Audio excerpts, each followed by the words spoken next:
isa't isa? Wala naman natuklasang bago pag kunwaring when it comes to like kay Working, working. oo. It's the same thing which I think works for us. Kasi mas sanay na kami, mas madali na lang yung work. May mga bagay-bagay lang ako I think na natutunan sa pelikula mismo.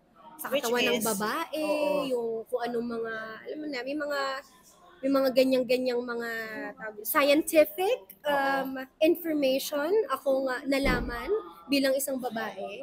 So, yun lang namang ang aking natutunan Dahil dito. dahil yung role mo rito entails, Ang role ko kasi dito, si Zuri, na successful naman siya sa kanyang life, sa kanyang work, pero gusto niya pa kasi ng anak. So, yun na lang yung kailangan niyang, I think, magawa sa buhay niya. So, nalaman niya kung ano yung mga pros and cons ng kanyang edad. So, yun din ang aking natutunan bilang Kim.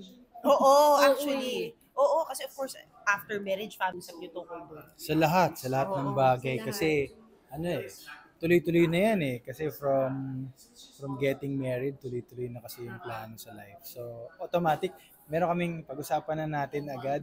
Na napag-usapan namin sa Europe. Ay, wow. Nagkaroon ng time talaga na, oo, promise ate, nakaupo kami, Oo. kain-kain ng croissant. I love it. Diba? Tapos si Jen ang nag-open up na ako, I'm very grateful because he respects my time since gets niya na that I'm younger. Tapos, at the same time, I'm of age naman of getting a baby. Oo. Pero meron din kasi siyang iniintindi niya pa rin yung kung gusto ko na or maghihintay pa. Kasi hindi naman yung meron ako kay Jess. Oo. Siya naman kung kailan daw ako ready at kung kailan i-bless ni God. May na